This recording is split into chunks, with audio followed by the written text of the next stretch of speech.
Hi bye, just call me Caddy. Abbreviation ng name ko. I'm 21 and I am from somewhere in Davao region. I met my husband, Vran, abbreviation din ng name niya. 25 somewhere in Davao region din. Actually, hindi siya taga rito talaga. Pure Tagalog siya. Nakakaintindi naman siya ng Bisaya pero konti nga lang. Ba't di lang niya kayang magsalita ng Bisaya fluently. Dito na siya na destino for almost 3 years.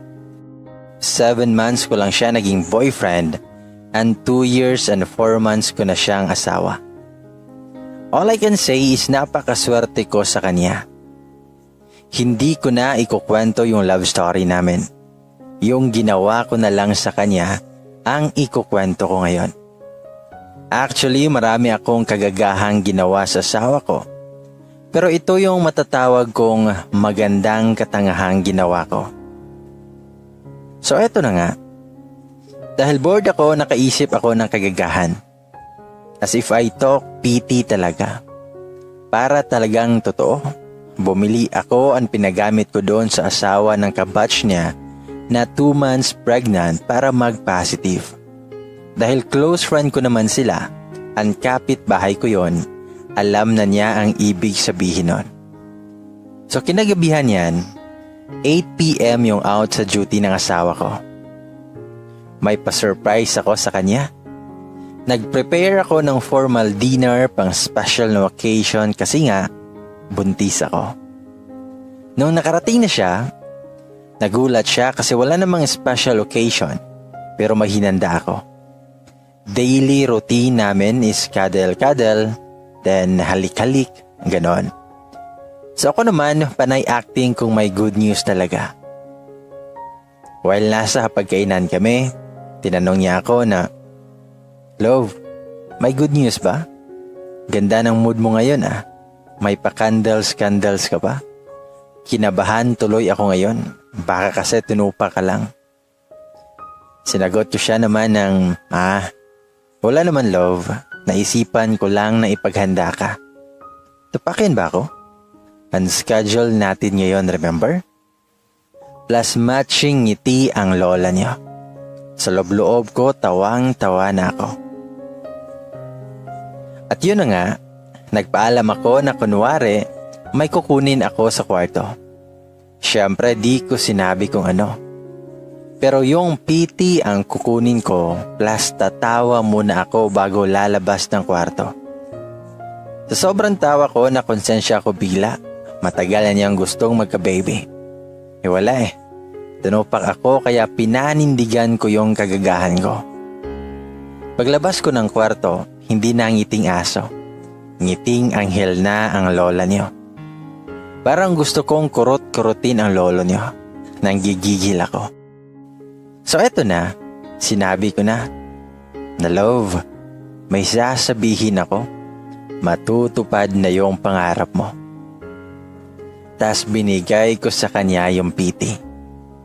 Tuwang-tuwa siya sa nakita niyang 2 lines pero ako sa sarili ko, nawala yung tawa ko at napalitan ng kalungkutan at konsensya. Hinawakan niya ang kamay ko at sinabi niyang, "Love, seryoso ba to? Hindi na joke to?" At ayon parang nabilaukan ako. Di ako makasagot. Kaloka. Siya ay naiiyak na as in konsensya na talaga ako sa ginawa ko. Dami niya ng speeches dahil magkaka-baby na kami. Sasabihin ko na sanang prank yun eh. Nang sinabi niyang, "PT ulit natin. Gusto ko yung nandito ako pagkalabas ng result." Love, ang saya ko. Binigay niyo ni God ang panalangin ko. Ayun nga mga Mars, sinulan ako ng pawis. Nagkakabingi yung kaba ko. Yung di ko na alam yung gagawin. May kinuha siya sa bag niya. PT ang kinuha niya. Like kumunot yung noo ko. Tinanong ko siya na, "Bakit meron ganyan?" Sumagot lang siya na, "Dali, PT ulit natin." So ayun na nga, Kaming dalawa ang nasa CR. Kinabahan ako ng sobra kasi alam ko namang negative pa rin eh. So ito na, tinry ko na. Wala pang 2 minutes, nandyan na yung result. Like, I can't believe it. Halos hindi ako makapaniwala. 2 lines yung lumabas. Like, seryoso ba to? Hindi ko alam kung ano yung i-react ko. At sinabi ko sa asawa ko na prank nga lang yung kanina eh. O ito, nagkatotoo na. Sumagot siya na hindi kasi nabawasan yung binili kong pad sa'yo eh. Di rin nabawasan yung vitamins na iniinom mo tuwing may dalaw ka.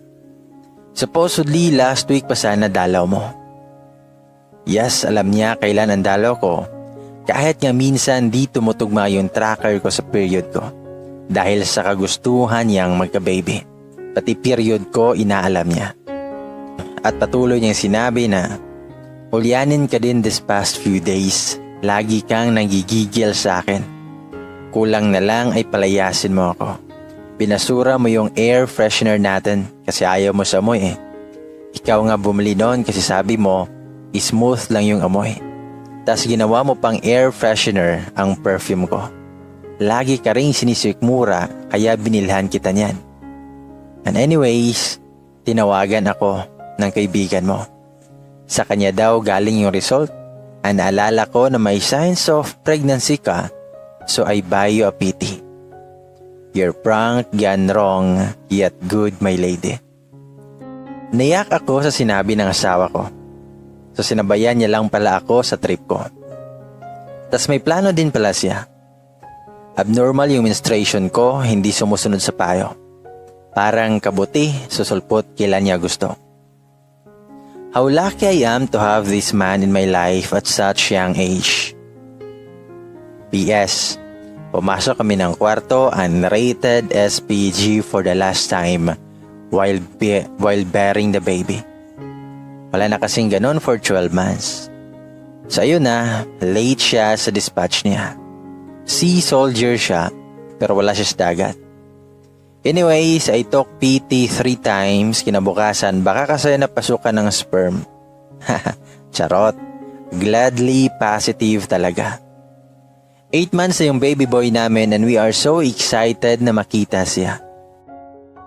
To my man, I love you to eternity. God knows how deep I am in love with you.